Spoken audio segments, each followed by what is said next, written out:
This is day 5. Day 4 was yesterday. We summited the hill that's in between that hill and over there. And actually, you can kind of see where we were from over here. Very, very high probability area that we are in right now. You can see the hill is actually right here, right on the other side of me here. So if the plane did come over the hill, boom, we are on the side of this hill. This is the ridge line that, in my opinion, it would have been physically impossible for that airplane to make it over this. I'm excited about certain aspects of this.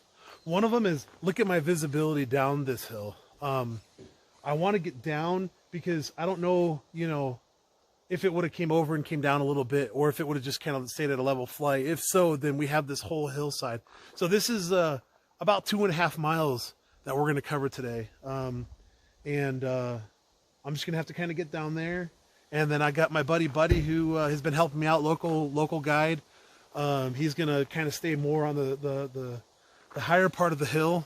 And I'm just giddy. I really, my spidey senses go off when I'm in this area.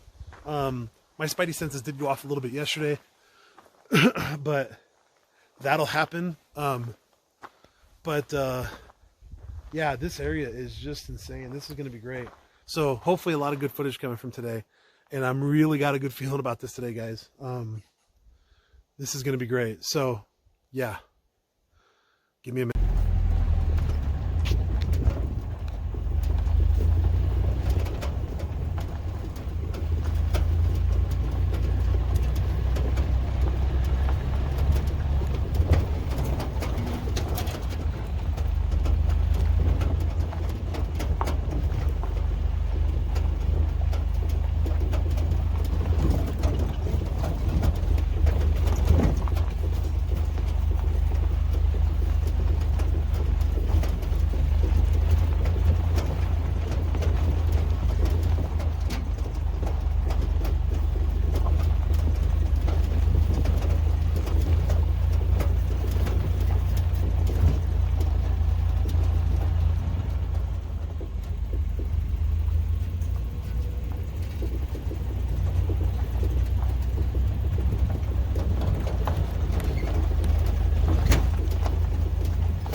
All right, guys, came to the top of the hill. There is so the access road that you saw, you just watched, we were driving down it a little bit. This whole side is this ridge line. Sorry. Okay. So that hill and all that stuff, if it made it through there and it was high and on that same heading, I am where it should be. If it's not here, then it went over or it's lower. So I'm at the peak of the ridge, which is flat for you. Well, up here on the ridge line, it's flat, but look at how far you can see. So I'm gonna have to zigzag. It's gonna take me probably 2 days just to do this whole ridge line. Today I'm gonna go on the top all the way to the end. The reason I'm on the top is, if it struck the trees on top and it fell down to the other side, I want to have visual on both sides. So I'm going to do straight down the center, and then I'm going to cut back midway. And that way I scoured everything this side of the access road, the flat area, which it's not. There's nothing flat out here, guys. So anyways, this is a nice open area on top of the hill. I figured I would do some filming at. It's absolutely beautiful up here. I mean, sometimes, I never forget I'm looking for an airplane, but you just can't help but to acknowledge the beauty of this place, So anyways, I'm gonna try to start filming a little bit more while I'm moving, so you guys can get an idea. Number one, if somebody said, "Oh, what would you name this place?" I would call this place Fern Heaven. I'm assuming these are ferns. I've seen more ferns in this whole area than I have ever seen in my entire life. So another thing to point out, guys, trees in the woods, these dead ones are all falling over. So during the day I find myself just literally stomping over trees, and some of them are dry rotted, so I've fallen into quite a few trees in doing this. So I got a little pathway here. It looks like it used to be a logging road right on the summit of this hill. I'm a little bummed out because I was hoping I'd be able to see both sides better. So I'm gonna have to take the camera off for now. Yeah, this is oh, I'll still talk, believe that. This is unusual terrain. I haven't actually seen this type of stuff in my 5 days of being up here yet. This is definitely a new thing for me. Kind of nice to have some openness. Also, Buddy, the guy that's with me, my guide, he told me, oh, just so you know, there's black rattlesnakes, so they're real beautiful. Yeah, I could have went without that. Don't want to see them. I don't care how beautiful they are. So, anyways, as I'm going, I'm just looking left. I'm looking right. The road is down that hill over there. And, yeah, so that's what I'm doing. This gives you guys my point of view of what I'm seeing. I'm about a mile in, so, and I had to climb the hill. So if you hear me huffing and puffing, that's because I'm a fat guy who's put in probably 30 miles at very high elevation, and I forgot my can of oxygen again. It's down in the car, so, or the truck. So anyways, I'll probably do a little bit more in a little bit. I went a couple miles and then the hill kind of died off and met up with the road. I started looking at the trees thinking, man, okay, so at this point I've got to make an adjustment. So I am at the 50-yard line of the embankment, I guess you could say. So about a football field up the hill is the road, okay? And down there you can actually, if you look close enough, you can actually see the water running down there. So what I'm going to do, come back this way. I'm going to just follow this path, even though it's kind of at an angle and it's very steep. I almost slipped. I mean, I did slip on my butt. Pretty sure I have a hole in my pants. But, I mean, I don't care. I'm on a mission, man. I want to find this thing. And this, let me show you, actually. So, there's the hill that it could have been on. There's the hill we were on yesterday. I mean, if that thing came over anything to the left side or above, if it was just above enough to where it was still descending, then this hillside is gold. So I'm hoping for a little pay dirt here. And I can't, you know, it's funny when I'm making these videos, I can't even really focus on the video because you cannot take your eyes off of anything. Everything is suspect. So it's gonna be so great. I hope it's not way down there when I see it, because that's going to be difficult. But believe me, you will see me rolling right on down there, literally, probably. But you have to be careful too. Oh, I was gonna, not to be too graphic, but when you're climbing on these, you know, you have to. There's a million of these logs out here, which is why I think GPS or satellite footage is irrelevant. I've seen logs that are half as wide as the plane, probably. You know, probably not quite. But these ponderosas get pretty big. But they all have these like sticks, you know, the little things on them. And I've walked over a couple of them and slipped, and one of them just went right to my tuchus. So, you know, that's something I'm very nervous about. So, gosh, that scared me. But anyways, I'm using caution.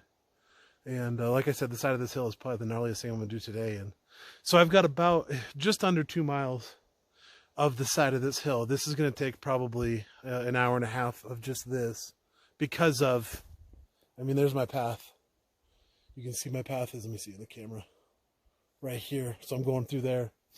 So I have to literally just crawl. It's going to take a couple hours. So I'm going to do that and try to get back. We supposedly have some rain this evening, and I'm being told the roads get really bad when it rains. So anyways, if something happens, I'll get back to you guys.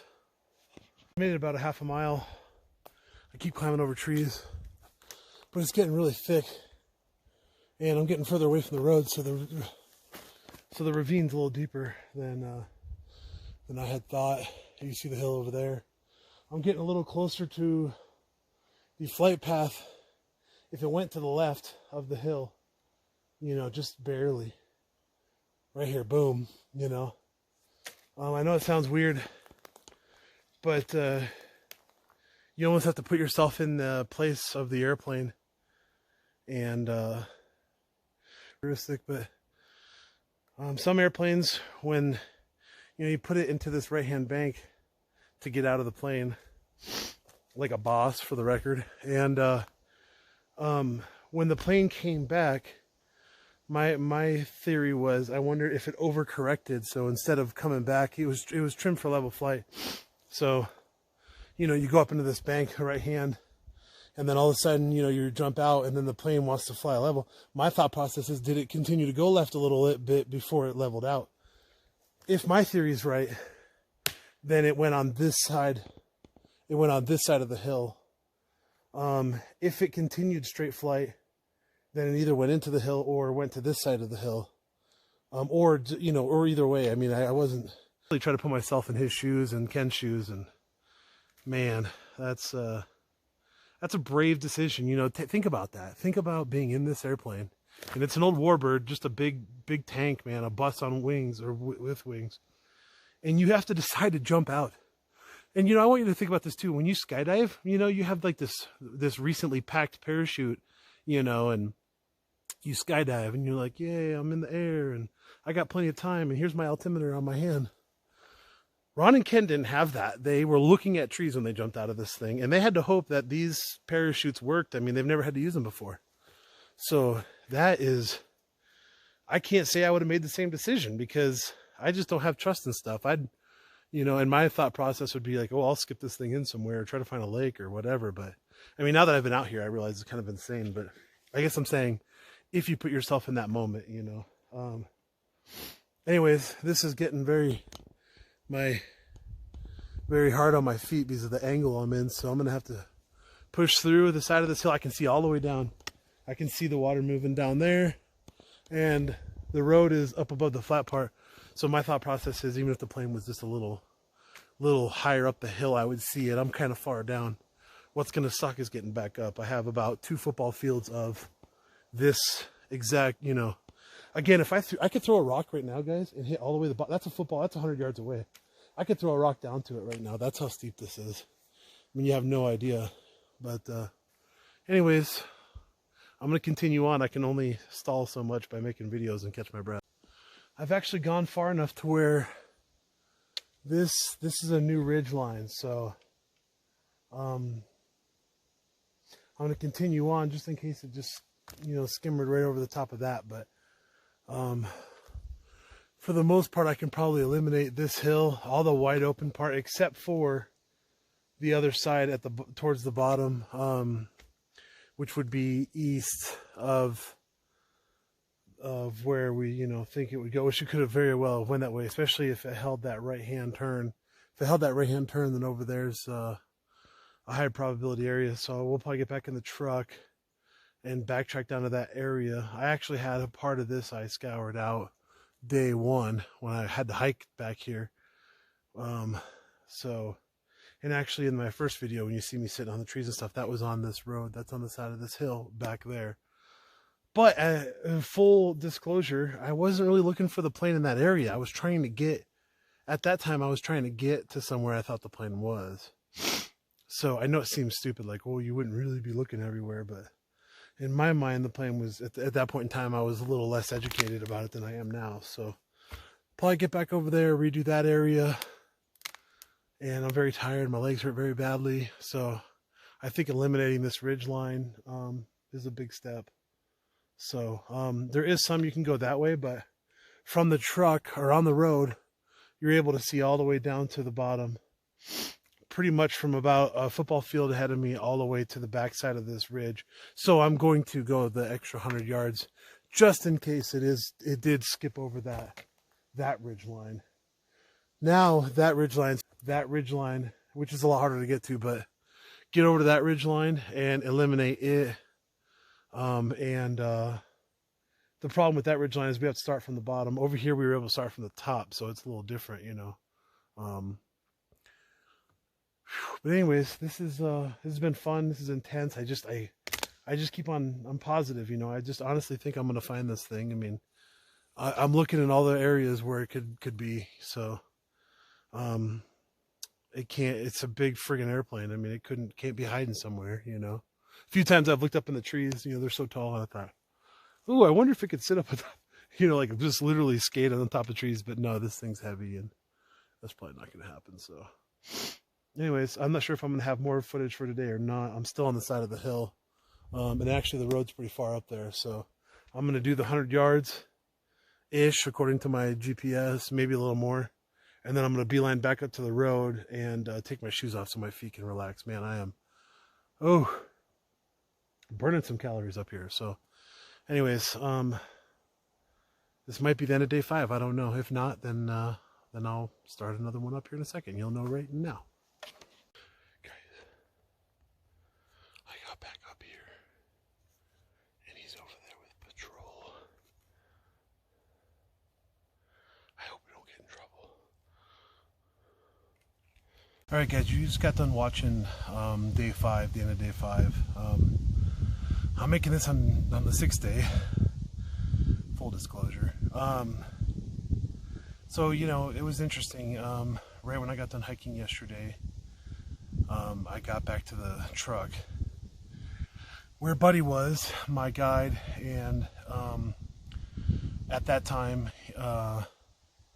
there was the Park Service guys there. The tribe was there. 2 officers, full uniform. First thing they did was disarm me. They knew I had a weapon, so the reason I'm making this video is for a couple of reasons. Number one, I want to point out, I came out here on my own, guys. I came out here just trying to find this thing, to A, make the money, to B, preserve history. There's not many of these airplanes left. I do care about that, you know. I honestly do. Aviation's a passion of mine. So this, never once did Ron say, hey, you should go in there and do this, or anything of that nature. This was all on my own. I didn't do enough research on the area. I guess in my mind, I was like, well, they probably want this thing out of here. I knew if I did too much research, I wouldn't go, probably. So anyways, the other thing I want to point out too is I say my guide, Buddy. You know, Buddy did not solicit me and be like, hey, I can guide you up there. I met Buddy and I asked him for his help, and you know, so we just had an agreement, and he helped me out. But in no way, shape, or form was he soliciting my, you know, he wasn't coming to me saying, hey, I can help you find that thing. It was a weird how it worked out, and I do appreciate his help. I cut ways with him today just because of all the stuff that's happened, and you know, I didn't get into too much detail with him, and I didn't really do all that much today, but so I didn't really need much help. I was able to get to where I needed to go with my car, and so anyways, you know, I thought I was being arrested. It turns out somebody who's watching these videos turned me in, and I don't know if they did it knowingly or unknowingly.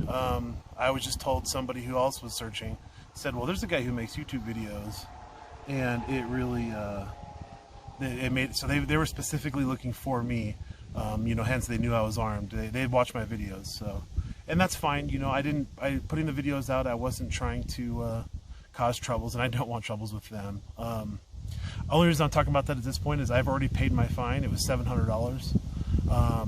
I got my gun back minus the ammo. Not too sure why that is, but I mean, I'm not going to argue with their program. They do what they do. So if you're going to come out here, use caution. I wouldn't advise it. You know, it's, again, I ended up paying $700. I paid for the guide's fees too, because unfortunately he was a victim of circumstance. Again, I asked him to help me. So anyways, I just wanted to kind of clear that up for day 5. I do move on to day 6. You'll see that video after this one.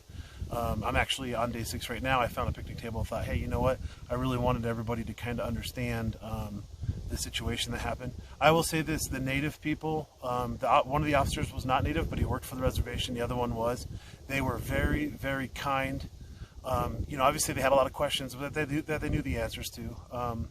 But they were very kind. You know, they didn't rough me up. They knew I had a gun. He asked me where it was. I lifted my arms up. I let him take it. they were very respectful, and I appreciate that. And you know, I've told them the same thing I'm telling you guys. I was not there to get in anybody's way. As a matter of fact, I picked up trash while I was there at the campsite. Some bear or something had tore up a bunch of trash, one of those cans.